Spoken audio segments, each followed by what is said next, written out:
Assalamualaikum students, how are you all? I hope you all will be fine. As you know, we are on chapter number 2, computational thinking and algorithm, and today we will discuss the topic algorithmic thinking. Algorithmic thinking is about problem solving. Obviously हम यहाँ पे इस chapter में हम discuss क्या करें, हमारा main focus क्या है इसमें, प्रॉब्लम सॉल्विंग. हमने प्रॉब्लम को सॉल्व करना है, उससे रिलेटेड हमारे पास डिफरेंट वेज हैं जिनके थ्रू हम प्रॉब्लम को सॉल्व कर सकते हैं. Computers do nothing by magic. Algorithmic thinking is a way of getting to solution. देखिए कंप्यूटर जो है, अगेन मैं बात करूँगी इस बारे में. मैंने लास्ट टाइम लेक्चर्स में कहता है कि कंप्यूटर जो है ना वो खुद नहीं सोचता. ठीक है, जैसे जैसे आप उसको प्रोग्राम करेंगे या डेवलपर उसको जैसे प्रोग्राम करेगा वो वैसे ही काम करेगा. ठीक है, सो हमारे पास एक एल्गोरिथमिक थिंकिंग है जिसके थ्रू हम जो है प्रॉब्लम को सॉल्व कर सकते हैं. आप जैसे ये कह सकते हैं कि हमारे पास एक एल्गोरिदम, एक वे ऑफ प्रॉब्लम सॉल्विंग है जिसको हम यूज़ करते हुए कोई भी प्रॉब्लम हम उसको सॉल्व कर सकते हैं. It is a process that involve identifying the steps needed and then implemented those steps in a logic and efficient manner.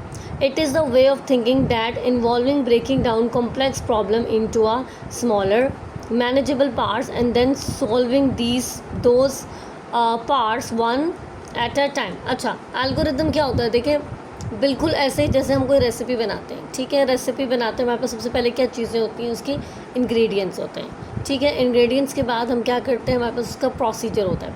तो वो जो स्टेप बाय स्टेप प्रोसीजर होता है एक प्रॉब्लम को सॉल्व करने का, वो हमारे पास क्या है, एल्गोरिदम है. वो क्या है, एल्गोरिदम. हम एल्गोरिदम को यूज़ करते हुए हम किसी न किसी प्रॉब्लम को सॉल्व कर सकते हैं. ओके, नेक्स्ट इज, अब हमारे पास यहाँ पे एक क्वेश्चन आपको गिवन है. बेसिकली ये क्या है, दिस इज़ एल्गोरिदम. ये आपके पास एक एल्गोरिदम का प्रॉब्लम है.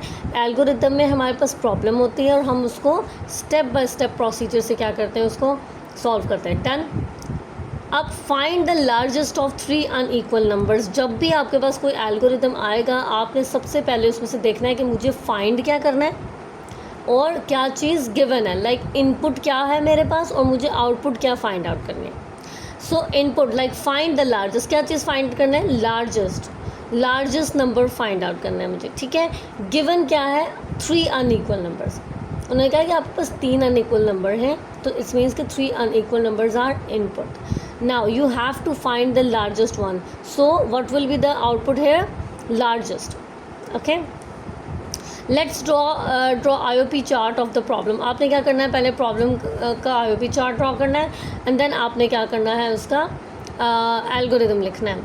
सो इन IOP चार्ट 3 नंबर्स हमारे पास क्या है, यहाँ पे 3 नंबर हमारे पास क्या है, इनपुट है. हम IOP चार्ट को डिस्कस भी कर चुके हैं कि कैसे बनाते हैं हम इसको.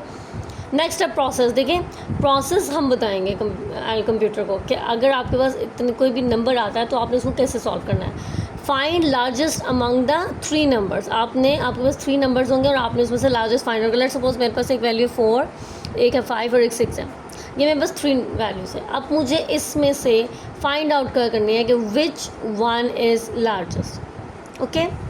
थर्ड इज़ आउटपुट में क्या डिस्प्ले करना है मुझे, largest value. So display largest number. Okay, now we can write the algorithm of the following part of IOP. So आपने क्या करना है, let 3 numbers a is equal to 10, b is equal to 20 and c is equal to 30. अच्छा, यहाँ पे अब आपको अगर नंबर नहीं गिवन, एल्गोरिदम में कहीं पे आपको अगर कोई भी नंबर नहीं गिवन होते तो आप अपनी मर्ज़ी से कोई सी भी 3 वैल्यू सपोज कर सकते हैं. लेकिन जब भी आप काम करेंगे आपने सबसे पहले वेरिएबल्स बनाना है. This is the variable and this is the value. Okay, a is equal to 10 मतलब 10 वैल्यू किसको साइन हो रही है, a को. b 20 वैल्यू किसको साइन हो रही है, b को. 30 वैल्यू किसको साइन हो रही है, c को. तो ये हमारे पास 3 नंबर्स है. आपने कोई से भी रैंडम 3 नंबर्स ले लिए और वैल्यूज़ अपनी मर्ज़ी की दे दी, क्योंकि यहाँ पे हमें क्वेश्चन में कोई भी वैल्यू गिवन नहीं थी तो आप अपनी मर्ज़ी से लिख सकते हैं. अब हमने क्या करना है, चेक लगाना. हम क्या करेंगे, चेक लगाएंगे. If a is the largest. अब हम सबसे पहले देखें, हम ये हमारे पास a है ना, दिस is a is equal to 10, b is equal to 20 and c is equal to 30. Done. अब सबसे पहले हम a को चेक करेंगे. ठीक है, कि a को कंपेयर करेंगे b के साथ और फिर a को कंपेयर करेंगे c के साथ. डन. सो इसी तरह हमने क्या कर लिया, सबसे पहले हमने किस पे चेक लगाना है, a पे.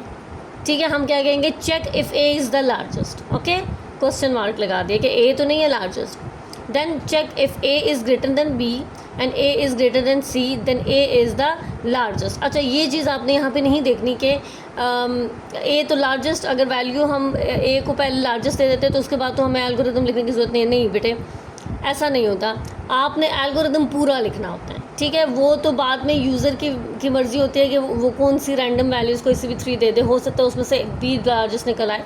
तो उसका ये मतलब नहीं है कि आपने सिर्फ जो है ना बी तक ही एल्गोरिदम लिखना है, नहीं, वो आपने पूरा लिखना होता है। हमने कंप्यूटर को पूरा प्रोसीजर बताना होता है, ठीक है, कि आपने काम ऐसे करना है।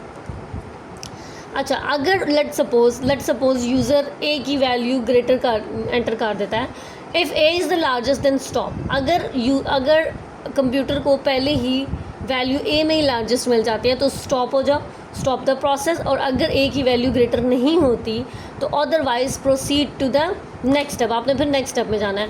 अच्छा, आपने ऐसा बिल्कुल नहीं करना कि आपने 10 की वैल्यू 50 दे दी, इसको इन दोनों को वैल्यूज़ कम दे दी और आपने बता दिया जी ए इज़ द लार्जेस्ट। बिल्कुल ऐसा नहीं होगा। आपने जब भी एल्गोरिदम लिखेंगे, चाहे इट्स नॉट कंपलसरी कि भाई आपको वैल्यू ए में मिल गई है लार्जेस्ट तो आपने वहाँ पे एल्गोरिदम को स्टॉप कर देना है। एल्गोरिदम आपने पूरा लिखना होता है।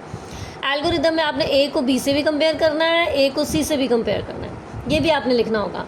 फिर बी को ए से भी कंपेयर करना है आपने और बी को सी से भी कंपेयर करना है, ठीक है। सी वाला मैं आपको बताती हूँ क्या करना है उसमें।